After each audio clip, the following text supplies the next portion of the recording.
I'm Susan Benford, the past chair of Philanos, and I am delighted to welcome my friend, Abigail Seldin here. I met her at a Exponent Philanthropy conference last year and was so impressed with her presentation and what she had to prove to us about how nonprofits can do advocacy that I wanted to have her here.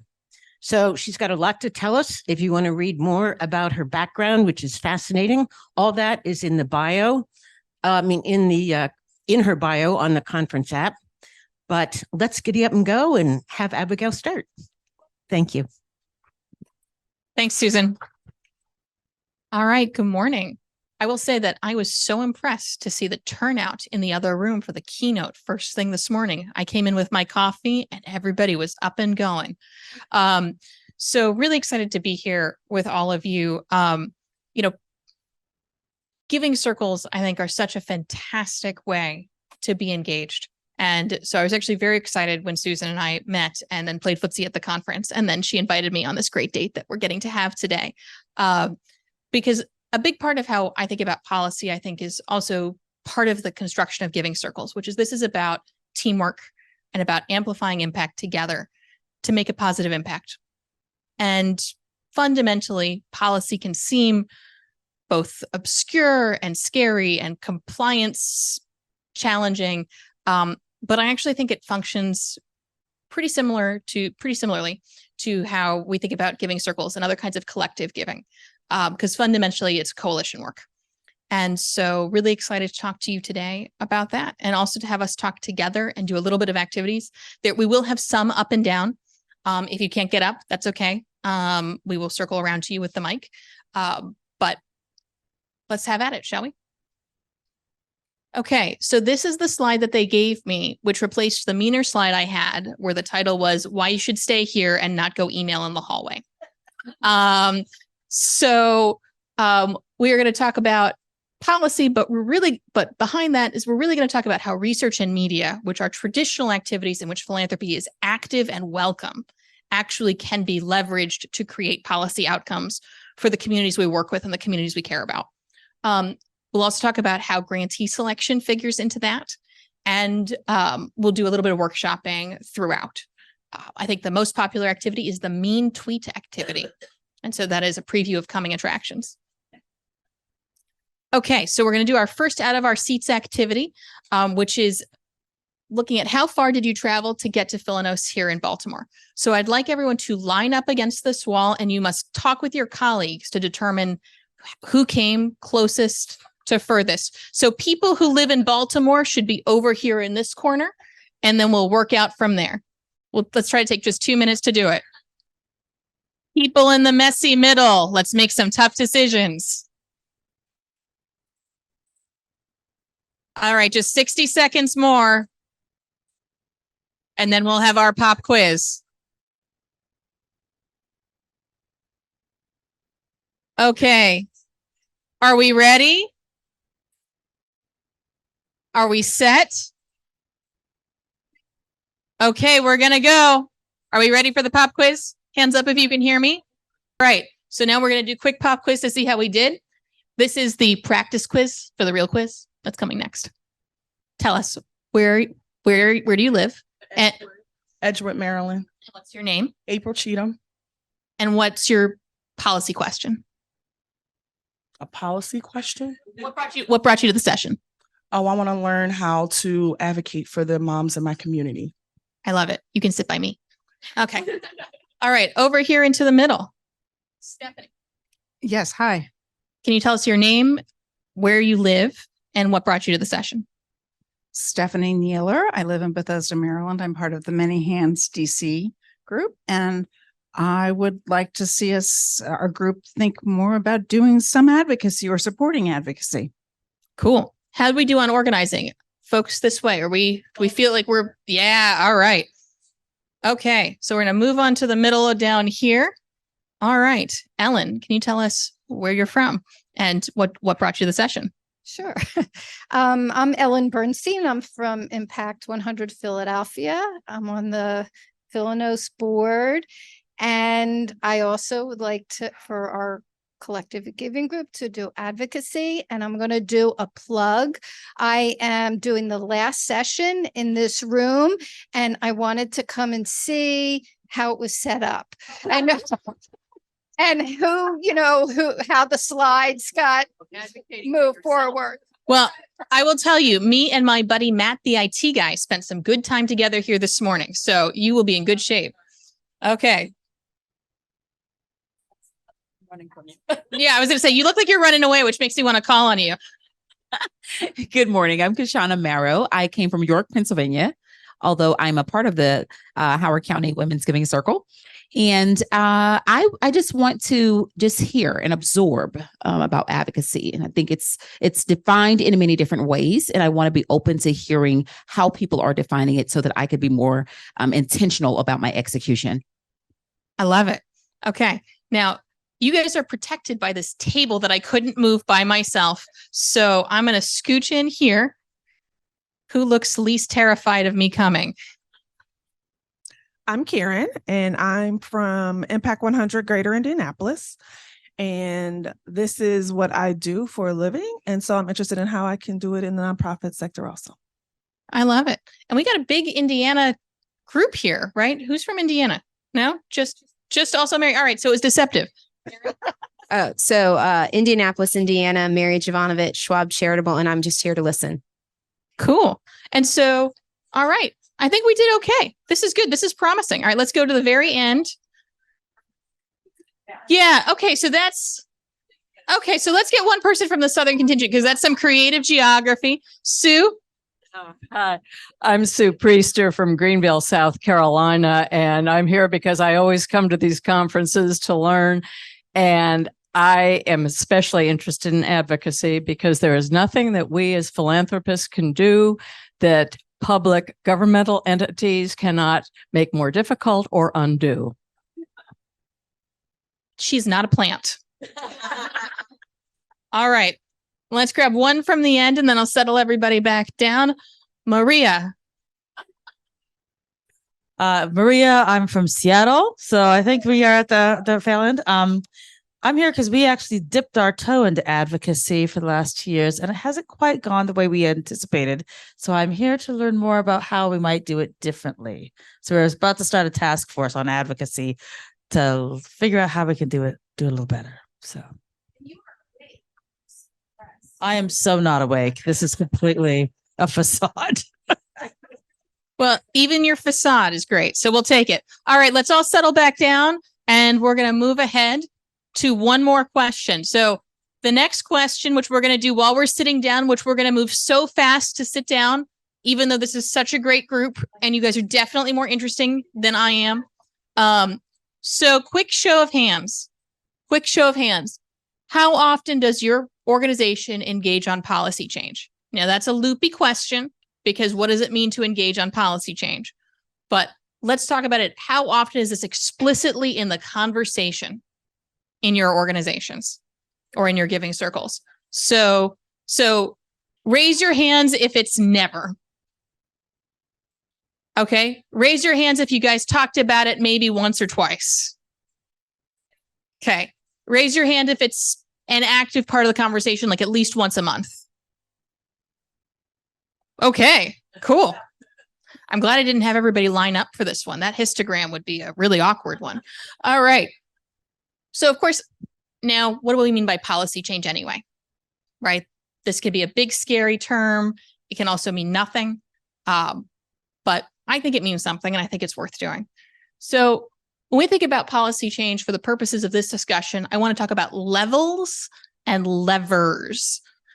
This was the best alliteration I could come up with in the cab last night. So that's what we're going with. So levels of policy change, right? So we can think about local change, where some of us are focused in local governments, local agencies. We can think about state level work, and we can think about national level work. But that's deceptive, right? Because what we actually can also mean with levels of policy change is thinking about scaling change at the local level across many localities and across many states or across many countries. And so as we think about this discussion here and you think about your own work and what your giving circle is focused on, I'd like for you to write down on the piece of paper in front of you, what level of policy change, and are you thinking about scale or not in your work? Or do you hope to? This doesn't necessarily need to be current state of play, particularly given that this is a first kind of, I think, engagement for many folks. But where do you think you and your giving circle want to be? Do you want to be local, state, national? And do you want to be multi-locality, multi-state, multinational? Now, I will tell you, most of our work lately has been in this bucket, in multi-local, which I have found to be tremendously gratifying. And I think it's a great place in particular where giving circles can have disproportionate impact, both because of how they're constructed, right? It's constructed of these women in communities who want to work together, who want to make change, and who are, through Philanos, connected to communities in other places. And so I think it's a particular strength, our potential strength for this community, which isn't to knock the state or national work, but if I have any seed to plant in this session, that would be the seed I want to plant, not sponsored by Susan. And so then we can think about levers of policy change, right? How do we actually move this forward, and who is moving it forward? So as we think about levers, the place that most people think about policy change, right? And I think what scares away a lot of philanthropy is that we assume it's national and that it's legislation. And that's what most people, I think, the thought bubble comes into their head when they think about policy change. We don't do a lot of work in that category. We've had some accidental impact in that category as a consequence of what we've done in other places. But actually, the bulk of our work when we think about policy is focused on regulation. It's primarily focused on implementation. And then also we think about industry standard, which is not necessarily governmental policy, but it's how do you think about a standard of practice in a community? Not necessarily enforceable, but it changes how things are done on the ground in the way that implementation does, except it's done by non-governmental actors. So you'll see in a couple of the examples we have today, we're primarily going to be talking about implementation and industry standards and how that affects in a multi-local context. For the avoidance of doubt, this is not legal advice. This is not compliance advice. We do receive legal and compliance advice to make sure we are well inside the bounds of what we're allowed to do as a grant-making organization. If you're looking for additional resources, I wanted to point you to the Alliance for Justice and their site Boulder Advocacy, which has a hotline and has tremendously helpful sheets. And I think is doing just genuinely a good job of demystifying where the line is. And my hope is that as you look at those resources and think about really these three options, that you'll see there's a lot of room to maneuver for you and for your organizations. So yes. Yes. Oh, Boulder Advocacy. Boulder like brave, not like the rock. I always think they're Colorado based. They are in fact not. So as you think about this, maybe write down which one piques your interest as you're making your list. Yes, ma'am. About the idea of, for giving circles, this is pretty new for the most part, but we are also in communities that do this work. I'd like for some maybe dialogue at some point about collaboration with those that are big who do this. How do we connect? Common interests. Yes, we do. And that is coming up right next, because this is policy, like giving circles and like philanthropy, is supposed to be a team sport. It's not always a team sport, but I will say that I found that to be much more gratifying and much more successful. So this we've already been doing as we go. So maybe take one more second if you need one, but I think everybody's up to date. Cool. All right. So moving ahead. So we've talked about levels of policy change. We've talked about levers of policy change, but actually, how do you pull the lever? Once you've picked your lever, how do you pull it? And how do you really know which lever to pull? So one of the places that we start is actually research, which of course sounds very boring and is a conventional place where philanthropy is welcome. Right? There's not anything terribly controversial about a foundation sponsoring research. or engaging in research even internally.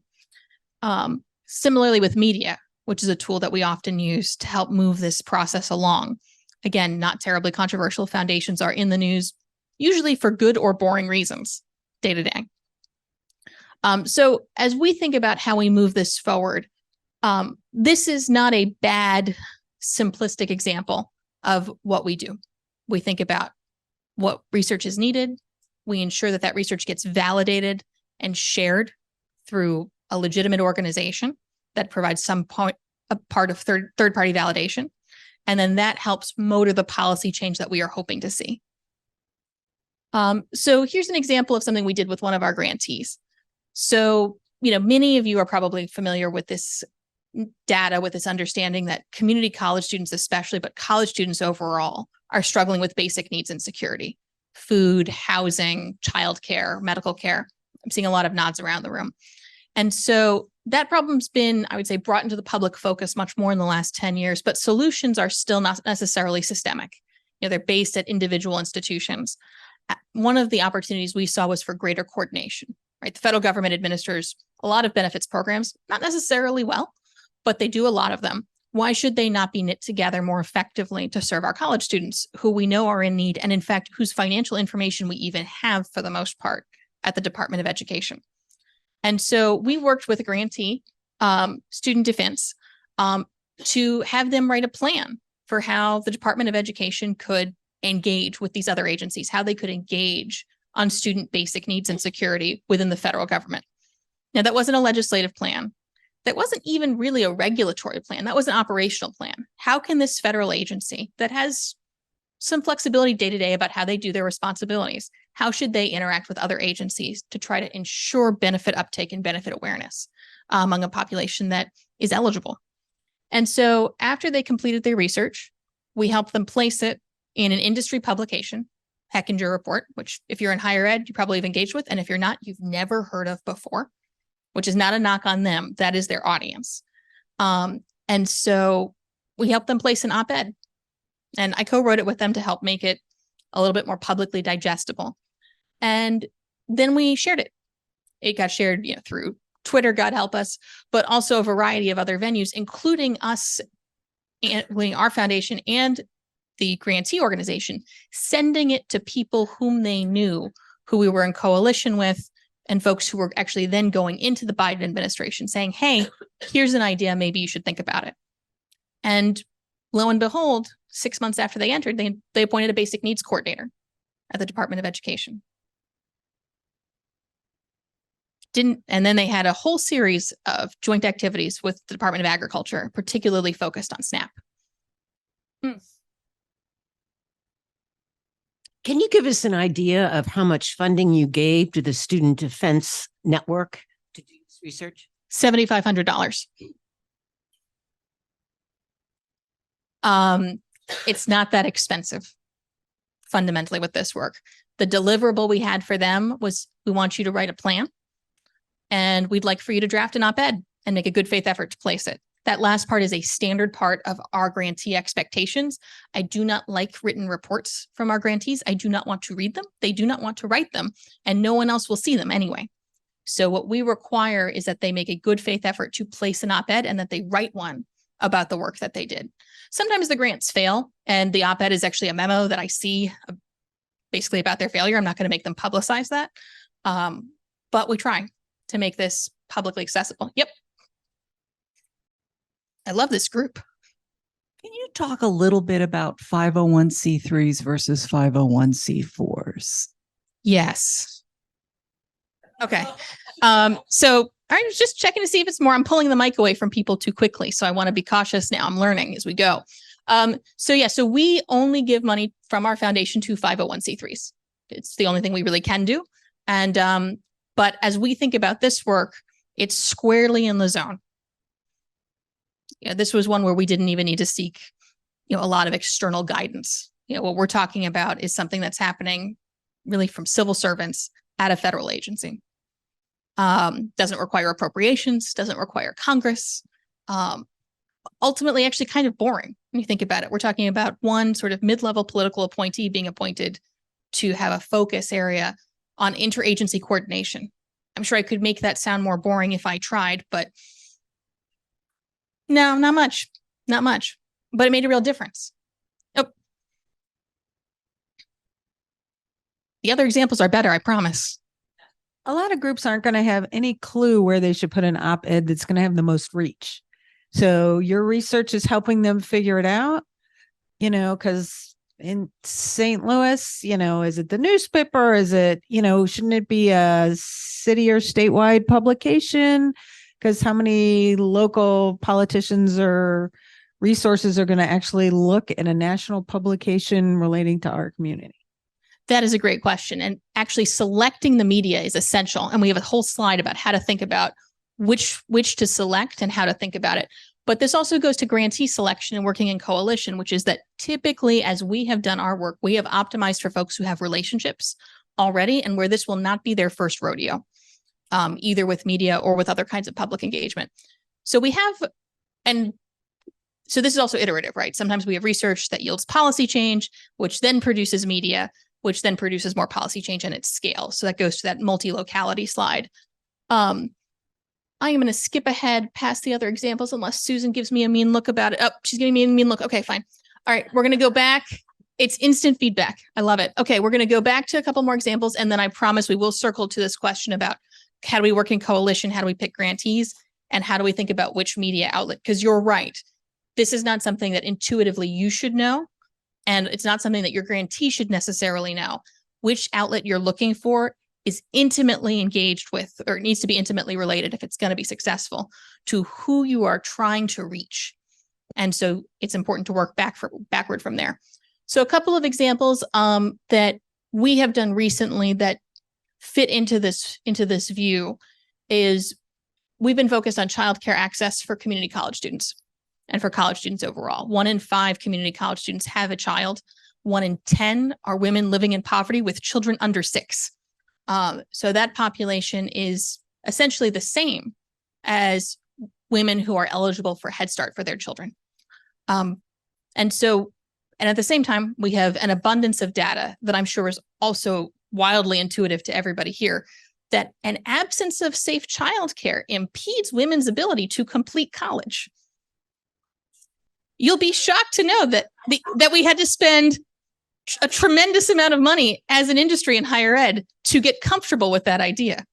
Boggles the mind.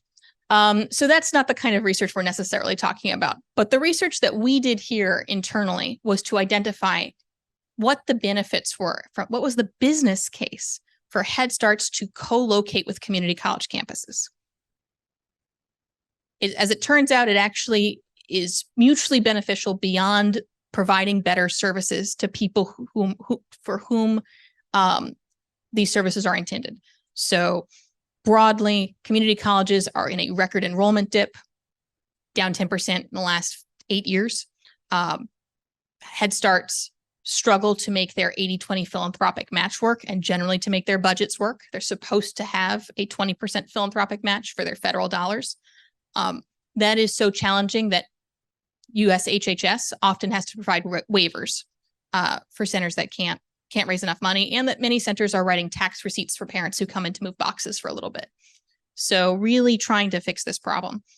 Head Start also struggles to recruit and retain teachers. I think the child care worker crisis is probably familiar to folks in this room as well. And so what we figured out was that, in fact, community colleges can provide free space for long duration to Head Starts, and that Head Starts actually have access to federal money to retrofit spaces. What they need is ongoing philanthropic commitment. And they also need access to early childhood programs for assistant teachers and for teachers full-time later. And so there's more that went into this, but that's the crux of this, which is that this addresses a workforce issue for the Head Starts and an economic issue, and addresses a real gap in services for the colleges and helps them utilize some empty real estate. So we figured that out, and then we brought together the 2 industry associations, one from the Head Start community, one from the community college community, to say, hey, we want to sponsor you to put together a project to screen, match, and support your members to start moving en masse Head Starts onto community college campuses. We placed it in the Washington Post, and we'll circle back to why that made sense. and also why we were able to do that. And that is not as complicated or scary as it might sound. We did not pay anybody for that. I did that one myself. And then they've been working together for 6 months and they've produced some outputs, but not least of which is that actually some of these are moving on their own. We found out the first one of these relocated in August in Ohio. And we're starting to see it pop up around the country. They'll be screening, matching, and supporting. Yep. Oh, she asked, did we write it? No, we didn't write it.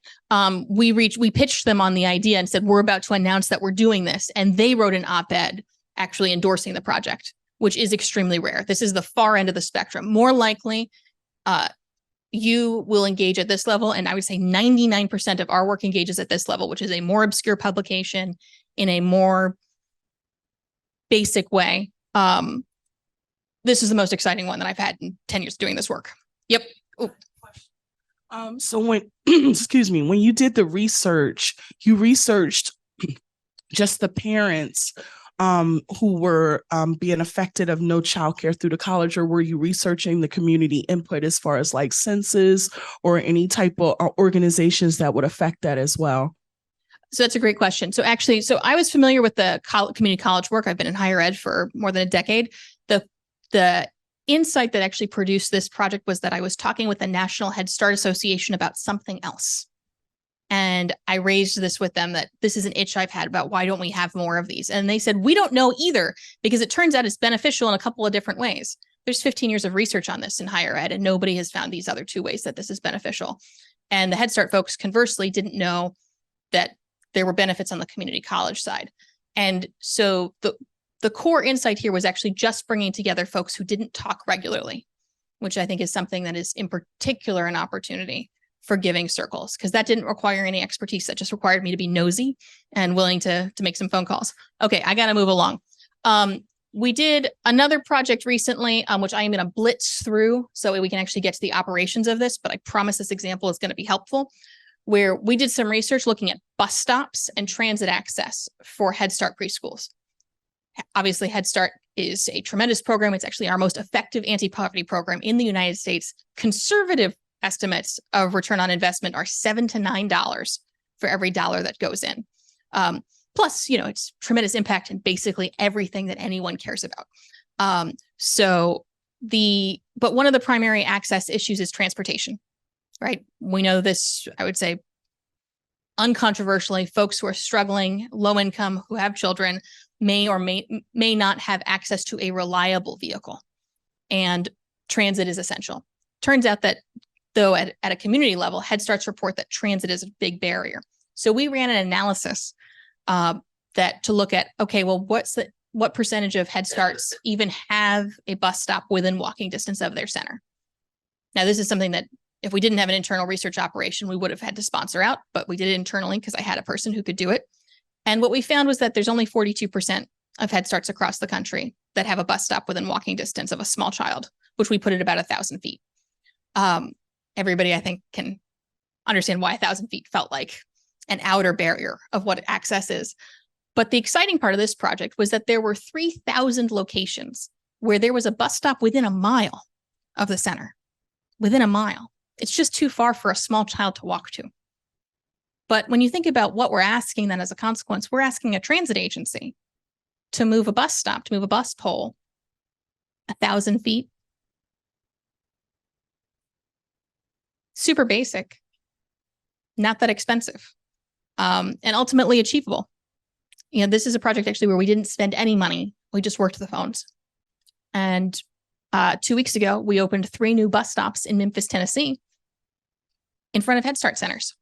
And going back to this other slide about how sometimes media and policy change are in different parts, we got the media coverage afterwards, after we had shared this data and after we had this result.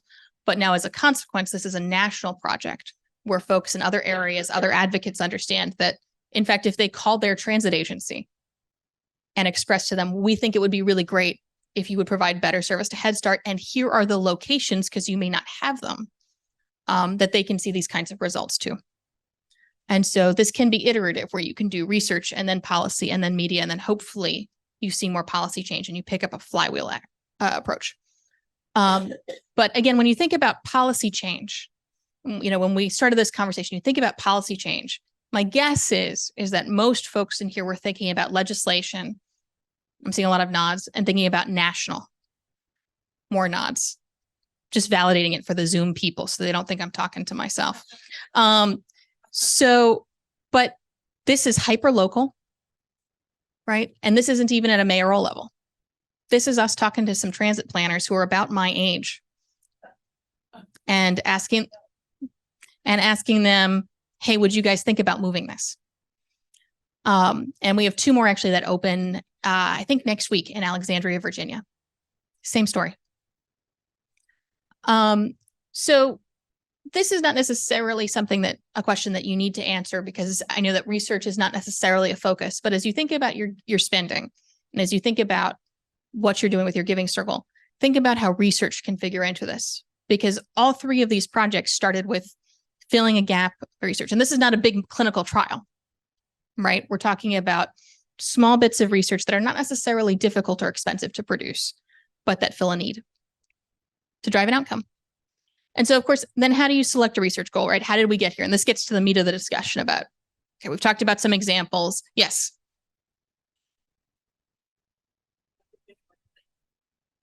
Oh, she asked, how much should a collective giving organization spend on research? That's a good question. I don't have a perspective on that. My perspective more broadly is we should be asking these questions about what kind of change do we want to see, and who has the authority to act, and what information do they need? Yep.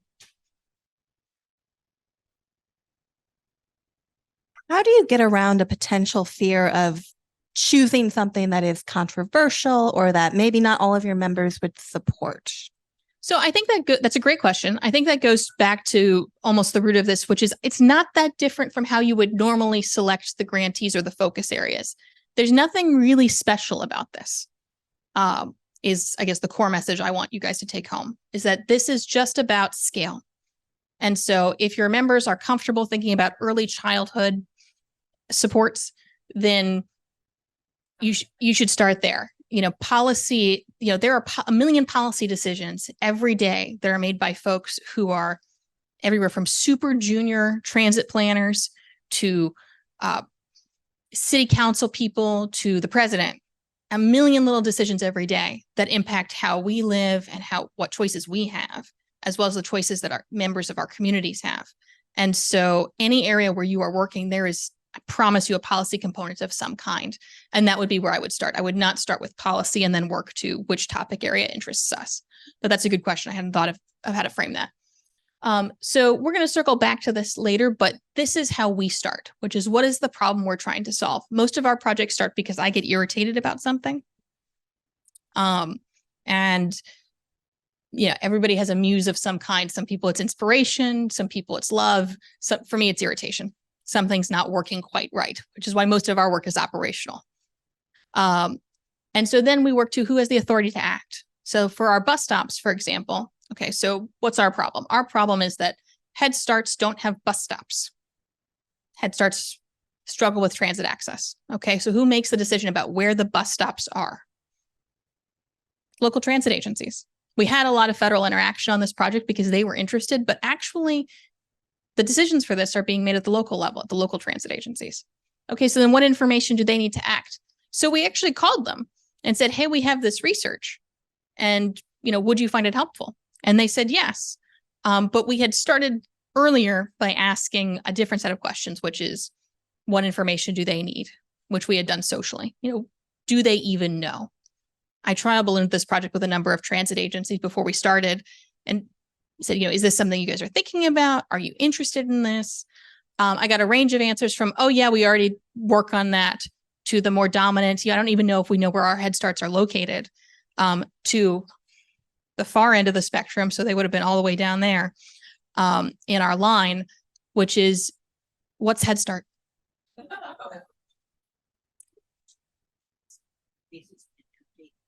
Oh, it is irritating.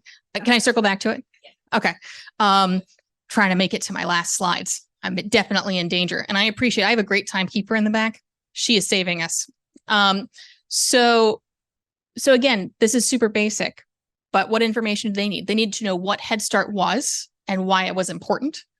And they needed to know where these Head Starts were located. It's not like they missed a zoo, right? Head Starts are small preschools. They're not necessarily going to be preloaded into a GIS system that's held by a transit agency. And so then how do you select a grantee? So we have done a lot of our research internally because we've had the capacity to do it. But we've also grant funded out a bunch.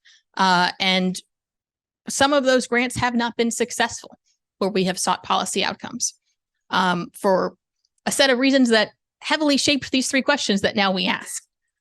So one is the grantee ideologically aligned with the relevant policymakers, which is a super boring sentence that sounds a lot like interagency cooperation, but actually matters a lot. So when we go back to this, which is who has the authority to act, right? Who matters for this? Who is the decider? Who is the decider in chief of this topic? So is it the transit agency? Okay, so who will the transit agency listen to? Who matters to them? So for us, for that project, we didn't grant to them, but we partnered closely with the American Public Transportation Association. They're the premier industry association to which transit agencies belong. What they say matters. We could have gone to a think tank that is a more generalist group, but I don't know that that really would have mattered to the transit agencies. They're not getting guidance from them regularly. They don't know them. And so thinking about who knows the folks who are making the decisions and what do they care about, what are they referring to, is essential. I'll give you sort of the flip side of this, which is I see all the time organizations that are left of center writing about how this Congress should take action on a particular issue.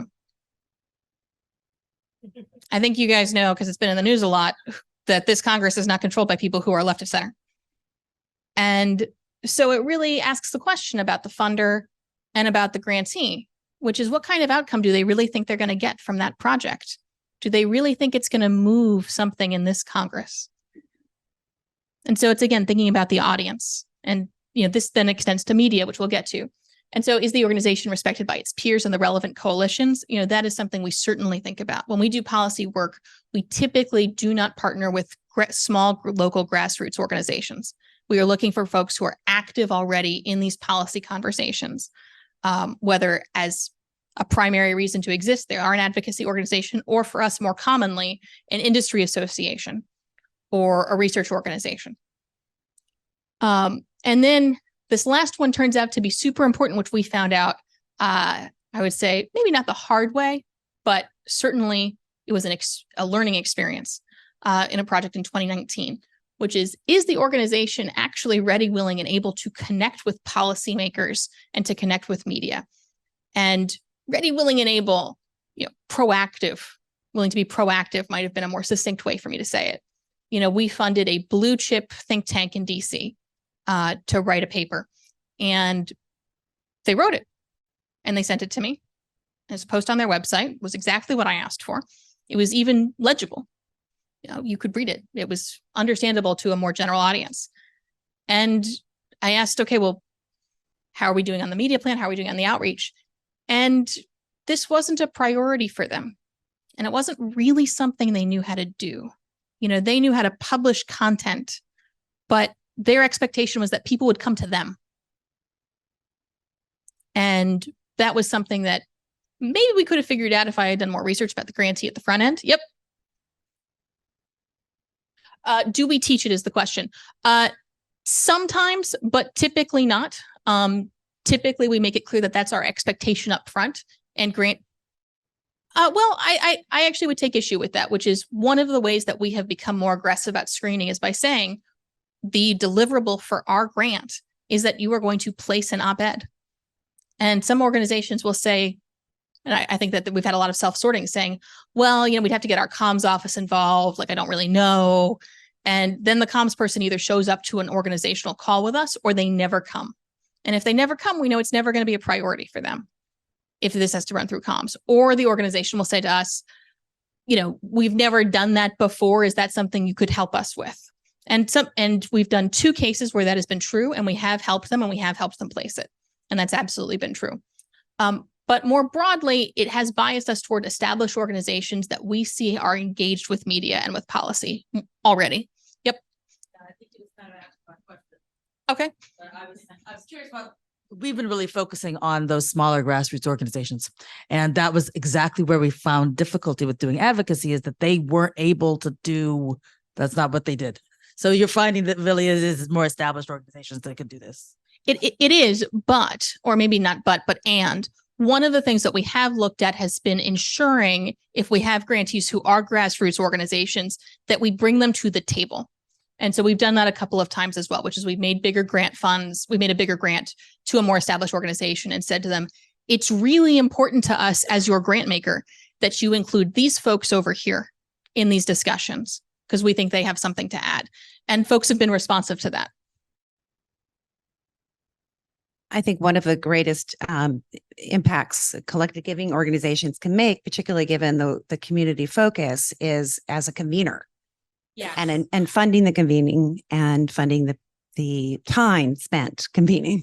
Yes, that's exactly right. And that's where we've seen a lot of value as well, particularly when we focus on introducing people who we know do not know each other. Folks will gather naturally with folks they already know, but, bringing together, for example, Head Start and transit agencies was not an organic partnership that was getting formed more broadly. So thinking again, what percentage is spent on media? We don't really spend any money on media. We do a lot of media, but we bake it into our grants. And it's something where I spend a lot of my personal time. But in the end, we think about media in our organization the same way we think about other stakeholder groups. This is a place where you need to build relationships. It cannot be transactional. Oh, we have a release. I'm going to go find a reporter and hope they answer my phone call. We think about this as an ongoing set of relationships where it goes both ways. I actually gave a whole talk at Exponent 2 weeks ago that was basically about this slide and the next one, but we're going to glitz past it because I have only 30 minutes left and we have some activities that we can do together. So how should you select a media target? So this goes back, I think, to one of our really early questions, which is, okay, but how do you know which publication, where do you start here? And fundamentally, how do you get it done in a way where it's going to matter? So for us, we really start with this question, who do we want to read the story? So it goes back to this question of who is making the decision to make this change or not? And what are they reading? For folks, in the transit community, we were focused on transit publications that were mostly read by them. And that wasn't something I knew about at the beginning of that project, but, I have a computer, I have Google. I figured out what was important to them. Where was it? Where were they going to see it? And where were they going to trust it? And it was something also which we asked our coalition partners, what publications matter here as we go to launch? Streets Blog USA is a big publication for them. It was not one that I'd ever worked with before. They did cover our project ultimately, and that was super helpful, but it wasn't on my radar. It was, to me, like the Hechinger report maybe to some of you. It's an industry publication that just hadn't crossed my desk and didn't have a reason to. I wasn't active in transit at that time. And so it's, I think, essential to work backward from this. I think many folks, when they think about media attention, will think New York Times or bust. Or they'll think NPR or bust. Like no one will see it if it's not in one of the premier publications and which are difficult to get. And so therefore, why will we do this? We have placed things in the New York Times. We have placed things with NPR, but they are usually not my first, second, third, fourth, or fifth call not because I'm a snob, but because the people who we are trying to reach, that's not actually where we're going to get them. We're going to get them at one of these more niche publications, which actually may carry more weight with them because they'll be able to go in greater depth and it's already speaking their language. How do you find a journalist is a topic that I'm going to breeze past, but I'm happy to talk with anybody and everybody or to send you my longer set of slides on this one. But fundamentally, again, goes back to this question of human connection, which is how do you find a grantee? You ask around, you see who knows them. You get connected, you have coffee, you have a human connection. And with journalists, particularly given I think many of us are in this work for the long haul, investing in building these relationships, especially locally, if you are working locally, is something that's important to do. And not painful. It's also important to remember that most people are mean to journalists. They get a lot of really nasty mail. Female journalists get a lot of really nasty and violent mail. And so actually having a conversation with someone who can be useful to them as a source of information or a source of stories, who's not going to be mean, it has a lot of value. And similarly, sending thank you notes after articles you see them write, I think may or may not actually ever yield a relationship, but I want to just take a second to promote that as an activity. If you see a good article, definitely send the journalist a quick note saying, hey, I really enjoyed this. Thanks for your work. Sometimes it may build a relationship, but that's not really the reason to do that one. That one's about actually keeping good people in the news industry, which fundamentally is what enables this slide anyway. They have a burnout problem, just like everybody else. So what really matters for getting media attention? We have, how many minutes do I have left?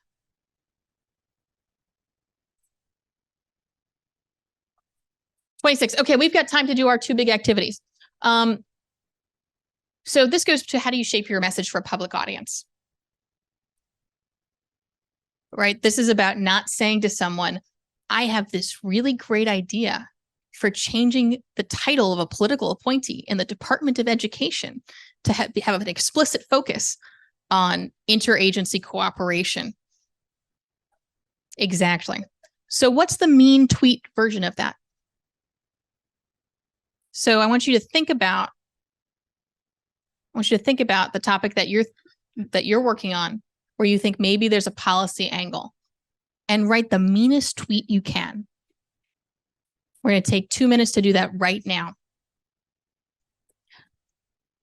What would you say? All right, so we're going to take 2 minutes. Maybe not. All right, we'll take 2 minutes. We'll be good. All right, so 10:07, I'm going to ask for a couple of volunteers who wrote really mean tweets. So I want you to think about the topic that's closest to you, the topic that you're thinking about, maybe policy, maybe not, whatever topic you're working on in your current work. Write the meanest tweet you can about it. What would you say to just grab attention about the topic that you are interested in? Write a mean tweet.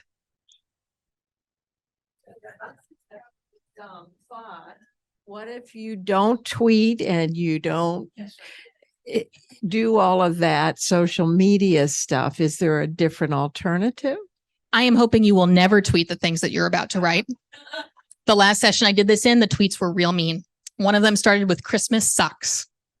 So write a mean text message or a 2-line mean email about how you would introduce this topic to someone and why it matters. Thank you. Okay, how'd we do? If this fell flat, we don't need to do it. But I wanted you to at least go through the exercise of thinking about if you were going to be really pithy, if you were going to make this really basic and really catchy, what would you say? Is that a volunteer? Yes. Introduce yourself also. Janet Sumner from Greenville Women Giving in Greenville, South Carolina. What the asterisk is wrong with the men in South Carolina? She understood the assignment.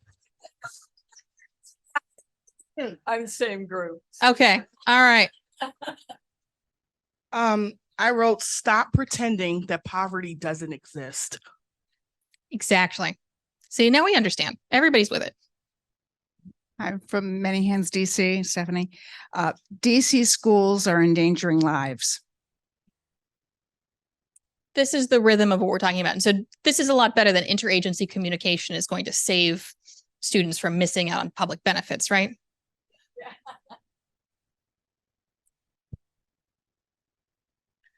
Tatiana from the Philanthropy Connection. Poor people don't need another budget workshop if there's not enough money in the budget. Yes. I like that one especially. Others? Nobody else wants to say? Yeah. Jamie from Mississippi. I didn't have to write mine down. It's policymakers are elusive, uneducated, and don't care about our communities. Why do I care?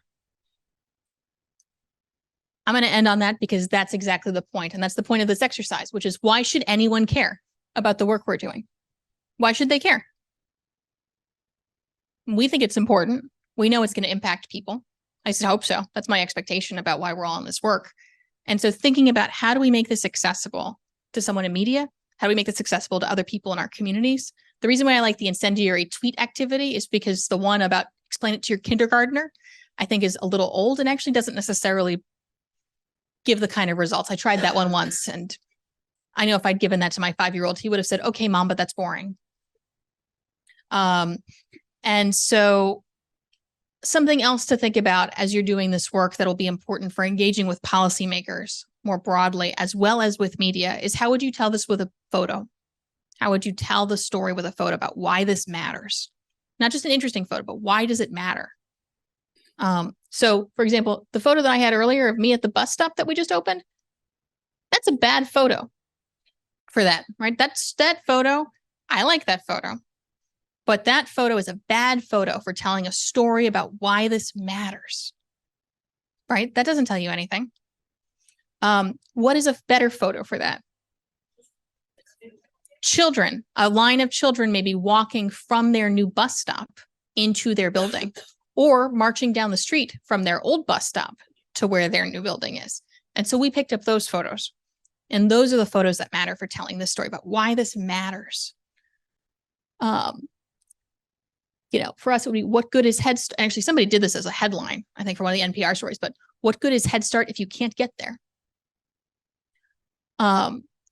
And so similarly, real world examples, which will be essential for anything. And that is something I think that for this group is not as complicated because most folks are working closer to the ground. But it's really important as you engage with your grantees also to ask them what their policies are about engaging with their clients, about proactive public engagement, about speaking opportunities, about media, and doing some due diligence yourself about, do you think that's informed consent or not? Which is a place in particular where folks in giving circles can be engaged in really pushing that question about, okay, are you going to compensate this person for their time to come speak? You know, are they prepared? Do they understand where this is going to go, where this article is going to go, and what the potential is for them that'll come up when they get Googled, you know, for a job or a background? And that's a place in particular where folks in here can put your hand on the scale to make sure that those folks are treated well. So why does this matter? We sort of just went through that, and I know I'm sensitive on time, but you need to tell a compelling story with data and people. And this is something also where, as a giving circle, you can help source these and bring them to other organizations that you want to partner with on this work. While we're doing a lot of I and we and you statements here, this is not a set of activities that I would encourage you to do on your own or your organizations to do on your own. This is something that we do in coalition and is essential, I think, to be done in coalition, because not least of which is because one of the things you need to do is demonstrate coalition support. You know, I think it's going to be hard to get a change done. And certainly we can't get a change done of any kind, you know, local, state, federal, you know, by Martians, anything by saying our foundation's in favor of it. Right? No, and any change that we could get done that way would terrify me. Right? No one should make a change because we're in favor of it. We're a small foundation. People should make a change because there's coalition support that around a problem and around an idea about how to get to a solution. And again, if you're going to news, connecting with breaking news items, you know, we did all of our Head Start launches around Head Start Awareness Month, which was last month. And so these, you know, National Donut Day may sound crazy, but it's that kind of opportunity where if you can grab it, it can make a difference. So what % of your budget is spent on advocacy? You know, this is really just a prompt to be like, are you funding advocacy? I know the folks in this room typically are not. We're not either. Genuinely, we are not funding advocacy. What we are funding is folks who are doing advocacy work as part of their broader mission, where that is baked in for them, which is why we've mostly stopped funding think tanks. You know, it's why we fund a lot of industry associations. They're doing advocacy on behalf of their members and the needs of their members. And similarly, you know, maybe engaged in wanting to shape the media narrative. So as you think about getting engaged in this, certainly there are things you can support, just do to support your grassroots organizations. Certainly bringing them to the table if you're going to meet with other kinds of organizations is a critical thing that you can and should do. And by the way, also funding them for their time to go to those coalition meetings, to go to those convenings. But as you pick your organizations, as you screen your grantees, think about who's doing this already, whether it's on a topic you think is interesting or not, if it's related to what you're interested in. You want folks who have some of those muscles already.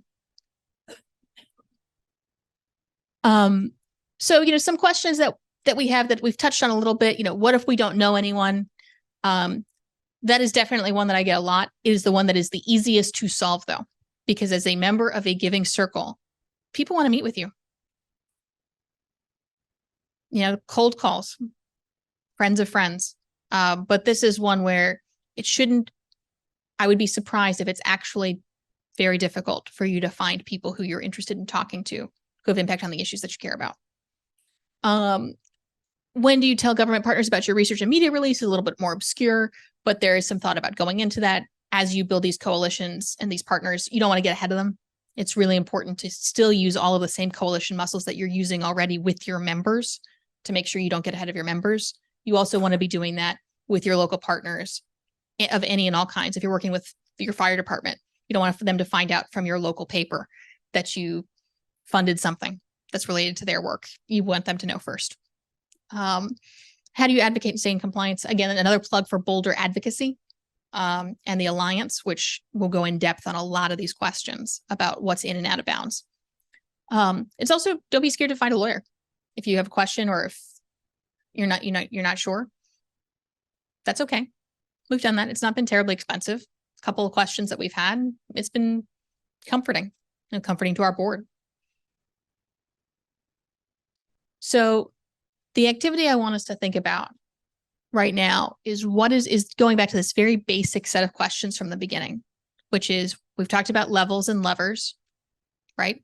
Are we looking at local, state, national, multi-local, multi-state, multinational? We've talked about levers. That one may be a little bit more obscure, but hopefully at least gives a framing for the policy universe. Is much bigger than thinking about what happens in your state or federal capital. It's much bigger than thinking about legislation. It's also regulation and investigation. It's also industry standards and operation or implementation. Remember the unsexiness of the bus stops. It's my favorite project, but not necessarily what folks think about first when they think about policy. So thinking about what is the problem that you're trying to solve, who has the authority to act, and what information do they need to act? So I want everybody to pick a partner. For some people up front, it's easy. And I want you to take just 30 seconds to jot down what you think it is, what at a minimum, what is the problem that you're thinking about with your giving circle, or what is the problem you're looking at? And then spend 2 minutes talking with your partner, 2 minutes each, about who you need to find and what information you think that they're missing. All right, so we're going to take 5 minutes for this activity, 1 minute to write, and then 2 minutes for each person. All right, this is the writing minute. This is the writing minute. Nope, not the writing minute. Okay, folks, it's time to switch partners, not switch partners, but take turns. If you've been talking about your issue, time to look at the other person's issue if you can. I'm here to ruin all the fun. I am the fun killer. All right. So I'm going to get my flashcard in a couple minutes, maybe in less than a couple minutes, in like 60 seconds, about how we have 5 minutes left. But I would love to hear from folks, anybody who feels like they got to a good place on this and wants to share with the crowd. Hands. Thank you. Also, please say your name. April Cheatham. I was just sharing that my giving circle is an amazing giving circle, and we have about 140 women. I personally, I'm a person on the giving circle membership, but I am a person that has not fully, it hasn't been long since I've been in poverty. It's only been a few years. And so I would like to see the giving circles support more, less, I'm trying to be nice about it. You don't need to be nice. We just did mean tweets. I want to see the organizations support less feel-good stories in organizations and more building families. I would like to see an investment of like maybe teach this family, like, okay, you need resources for a driver's license or a college or daycare or going back to school or finding a good job. Let's invest in this family so that that family can help that family. Now this family is sharing that resources to that family. And I think that that would be more influential in ending poverty in our areas than organizations that may need money because they want their floors cleaned, or organizations, and not saying that they're not worthy of that. I'm just saying that if we want to see change in our community, we got to start with the families. I love that. I mean, certainly how we think about it with our focus on Head Start. And I think it gets also to this broader point. And there's my card of doom in the back. 5 minutes. Nope. You did great. But I think that goes to this question about if you're thinking about making this systemic, if you're thinking about building it out, where do you start? And who gets to make that decision? And how are we going to shape that? Other volunteers who want to talk about what the problem, how they view the problem, and who has the authority to act. Yeah. Hi, Becky Austin from Austin. We struggled for a bit because we were trying to think, like, how does a collective giving group, like, what is the problem we're trying to solve? But we actually ended in a really different place, which is that we represent a female voice, and a really powerful voice that we can amplify in our communities because we invest in our communities. We're respected, we're trusted. Female voices are often not heard, or in fact, stifled. And we think about the Women's March and other places where women have stood angrily but peacefully and affected significant change. So we thought, like, aren't we an avenue for that in this movement to have women's voices be better heard? I think that's exactly right. That's one of the reasons I was most excited, I think, about coming here, which is that you guys are already doing this work. This is just about including more people in the circle.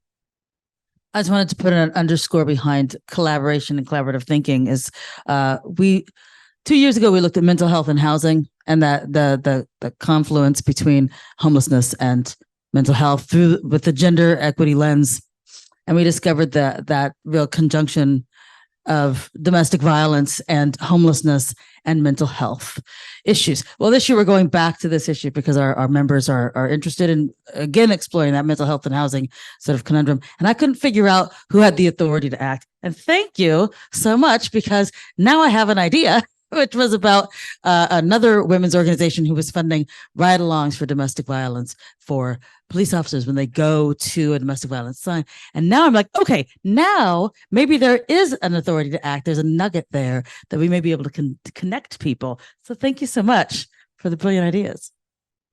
I thank you. And I love that, right? Because when you think about how does this policy get enacted, who's choosing, who's in the moment to make this decision as a representative of the government? It's the cop. And so that's a great intervention. And just a fun fact, the woman that knows about this is one of our DEI advocates, and she's right here. So I'm going to connect her to Maria.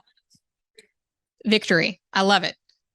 So that exactly gets to it. What is the problem? Who has the authority to act? And what information do they need to act? They need to actually experience. They need to see what this is like. And we expect that that'll help them. Other folks who want to take a stab at it in our last couple minutes. Ooh, sting. Yes. All right. My comment goes back to kind of what you're talking about. So, ladies, I'm from Dallas. My circle is called Heritage Giving Fund, and we are a group of Black women who pool our resources to support organizations small organizations with budgets less than $500K that support women and girls that are led by Black women. And the problem is there is an underinvestment in organizations that are led by Black women. So hence, that's why Heritage exists. Who has the authority to act? We do. And that goes to your piece. So for us, we added advocacy as one of our strategic priorities and something that we're kind of standing 10 toes down with for 2024 for our membership. And what that looks like is we're going to start with them. For a lot of members in the Black community, including myself and my sisters, and I'm part of my circle, we're first generation folks. We're first generation homeowners. We're first generation 1 minute gotcha. We're first generation college graduates. And so I am an influencer. I'm a mother of 5 children. I am going to I have influenced not just my 5 children, but mom who registered to vote for her first time in 2020. You know, I had a whole full circle moment for me. My uncle, who was formerly incarcerated, I have two formerly incarcerated uncles that had never registered to vote once they got out because they didn't think that they could. They also, voted for the first time in the 2020 election. So when I say that, we understand the power of it starting with us. So what information do I need? I have to have, one, the confidence, seeing myself, knowing what advocacy look like, knowing the little small steps that our members can take. That starts by us being conveners. The circle itself is a convener for our ladies to learn about how to use their voice and how to talk, how to learn about policy changes, the shit show that's happening in Dallas right now, or just Texas. Our governor is crazy, all that kind of stuff. So it starts with us, y'all. Like, seriously, like, we are influencers for a lot of our giving circles. We can influence and change, not just like our families, our kids and such. And when I think about advocacy and policy change, that's where it starts with. It really does start with us and what that power sharing and information sharing looks like, to affect the next people that are looking up to us. So. I can't think of a better place to end. Thank you, everybody.